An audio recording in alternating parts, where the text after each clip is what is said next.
berpura-pura berada di depanku.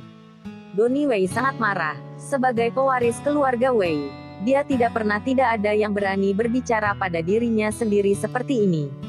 Yang membuatnya semakin marah adalah bahwa sebelum dia selesai berbicara, Yogi Chen menarik Michelle Su ke perusahaan dan benar-benar mengabaikannya. Brengsek, dasar sampah. Donnie Wei sangat merasa marah, dan langsung menendang sepeda listriknya dengan satu kaki. Perusahaan Wei Miao, kantor direktur utama, Dirut. Michelle Su duduk di kursi bos dan menatap Yogi Chen dengan dingin. Dia mengerutkan mulutnya yang kecil dan tidak bisa berbicara. Donnie Wei berada dalam bisnis bahan bangunan, tetapi di belakangnya adalah keluarga Chen dari Sichuan. Perusahaannya sendiri sangat membutuhkan investasi 8 juta RMB dan dia juga ingin Donnie Wei menjadi investor. Ini gawat, hal-hal yang dilakukan Yogi Chen hari ini pasti akan membuat Donnie Wei tersinggung. Dia seharusnya tidak menyuruh dia mengantarnya ke perusahaan. Semakin berpikir, Michelle Su semakin marah, menatap Yogi Chen dan berkata dengan dingin, "Apa yang kamu lakukan di sini? Pergi." Oh, Yogi Chen merespons dengan sedih dan berbalik dan berjalan keluar dari kantor. Melihat tampangnya seperti itu membuat Michelle Su semakin merasa greget padanya. Dalam 2 tahun terakhir, banyak teman-temannya yang juga menikah. Mereka menikah dengan orang-orang kaya, sedangkan dia memiliki suami yang seperti ini. Keluhan dalam hati Michelle Su seperti bendungan yang meledak ke tanggul. Malam ini adalah pertemuan tahunan keluarga Su. Pada saat itu, anggota keluarga pasti menertawakan dirinya habis-habisan. Sial, siapa yang menghancurkan sepeda listrikku? Yogi Chen berteriak keras di perusahaan Wei Miao. Sepeda listrik kecil ini telah mengikutinya selama lebih dari 2 tahun, mengendarainya setiap hari untuk membeli makanan, tanpa memberinya hari libur, dan sekarang dihancurkan seperti ini. Benar-benar menyedihkan. Sialan, ini pasti ulah Donnie Wei. Tepat di saat Yogi Chen mengertakkan gigi, beberapa wanita berpakaian formal berjalan dengan sepatu hak tinggi datang. Mereka semua adalah karyawan Michelle Su, dan mereka berdiri dan sambil menunjuk-nunjuk Yogi Chen. Lihat, apakah orang ini suami Dirut Su? Ya, itu dia, aku pergi ke pesta pernikahan Dirut Su. Apa? Suami Dirut Su hanya membawa sepeda listrik. Memalukan sekali. Beberapa wanita tidak bisa menahan tawa. Yogi Chen tidak memperhatikan mereka sama sekali. Dia menghela nafas dan mengangkat sepeda listrik kecil yang rusak itu sambil berkata, "Tenang saja, aku pasti akan membalaskan dendammu, tunggu saja." Setelah mengatakan itu, Yogi Chen mengeluarkan ponselnya dan menelpon nomor telepon keluarga. Bab 3 memfitnah. Halo, ini Yogi Chen. Aku ingin membantu keluarga, tetapi aku memiliki 2 syarat. Pertama, beri aku kalung dari perancang perhiasan Perancis, Allen, Sky City. Kedua, apakah ada seseorang di bawah keluarga kita yang bernama Donnie Wei? Aku ingin melihatnya bangkrut. Setelah berbicara, Yogi Chen menutup telepon, tidak peduli apakah pihak lain mendengarnya dengan jelas.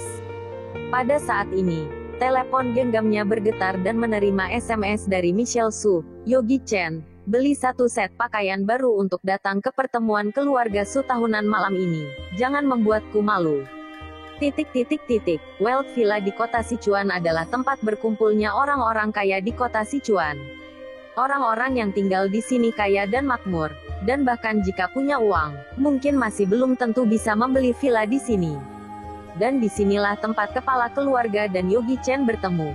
Yogi Chen sedang berbaring di kursi santai, dan Alvin Chen, kepala keluarga Chen, duduk berhadapan dengannya. Orang ini adalah paman kedua Yogi Chen. Melihat gaya santai Yogi Chen, Alvin Chen tersenyum. "Yogi, aku sudah 2 tahun tidak melihatmu, dan kamu belum berubah sama sekali." Paman kedua, "Jangan banyak omong kosong, aku masih punya urusan lain malam ini. Katakan saja berapa banyak uang yang masih kurang." Yogi Chen mengambil teko dan menyesap teh. Ini, Alvin Chen, sebagai kepala keluarga Chen, sudah melihat segala hal di dunia. Tapi kali ini dia terlihat berbeda. Tampaknya kepala keluarga ini tidak dapat menahan diri untuk memohon pada generasi bawahnya. Itu sekitar 5 miliaran RMB. Sialan, 5 miliar RMB. Kalau begitu, apa? Paman, istriku mendesakku untuk pulang untuk makan malam. Mari kita bicara lagi lain kali. Yogi Chen langsung bangkit dan berjalan pergi. Yogi, Alvin Chen gelisah dan dengan cepat menahan Yogi Chen. Dengan penuh semangat mengatakan, keluarga sekarang pada saat kritis. Tanpa dana ini, upaya ratusan generasi keluarga akan langsung hancur. Dan, dua syarat yang kamu katakan, aku menyetujuimu. Aku akan membuat Donnie Wei menjadi bukan apa-apa malam ini juga. Sky City, sudah ada di jalan. Dan pasti dapat dikirimkan kepadamu sebentar lagi. Paman kedua, bukan aku tidak mau membantumu, tetapi dari mana aku bisa mendapatkan uang sebanyak itu?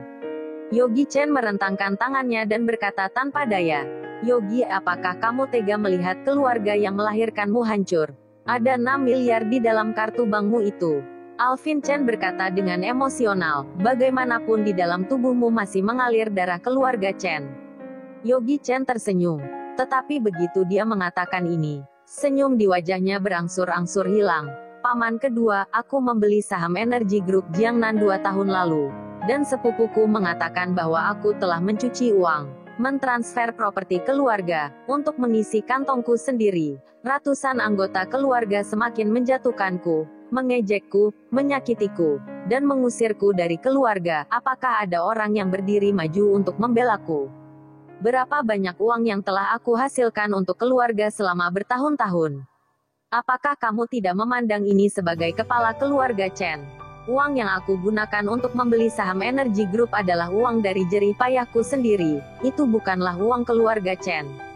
Dalam 2 tahun terakhir, aku telah masuk ke keluarga Su, dan hidupku bahkan tidak lebih dari seekor anjing. Apakah ada orang keluarga yang pernah melihatku? Jika bukan karena rantai dana keluarga putus, kamu mungkin lupa bahwa ada orang sepertiku. Tinju Yogi Chen mengepal dengan sangat erat, sampai urat tangannya menonjol. Jelas dia sedang berusaha keras menahan dirinya. Yogi, hal ini salah kami. Aku di sini untuk meminta maaf kepadamu atas nama keluarga. Sekarang keluarga berada pada saat yang kritis dan benar-benar membutuhkan uang ini. Melihat Yogi Chen masih acuh tak acuh, Alvin Chen melangkah maju dan meraih lengan Yogi Chen, berkata, Yogi, asalkan kamu bersedia membantu keluarga untuk mengatasi kesulitan ini, aku bisa menjadikanmu presidir Magic Entertainment Group. Kamu bisa pergi ke Magic Entertainment besok dan seseorang akan menjemputmu. Petik 2. Magic Entertainment Group adalah perusahaan hiburan paling menjanjikan milik keluarga Chen, yang termasuk dalam jenis kepemilikan 100% keluarga Chen. Perusahaan ini sekarang memiliki beberapa selebriti lini pertama, seluruh selebriti lini kedua. Selama ini, Magic Entertainment Group dikelola oleh sepupunya Sandy Chen. Paman kedua bersedia memberikan perusahaan ini untuknya. Ini membuktikan kritis keluarga Chen sangat parah. Baiklah, lakukan saja apa yang kamu katakan. Yogi Chen berpikir sejenak dan mengangguk. Meskipun 5 miliar tidak sebanding dengan Magic Entertainment Corp.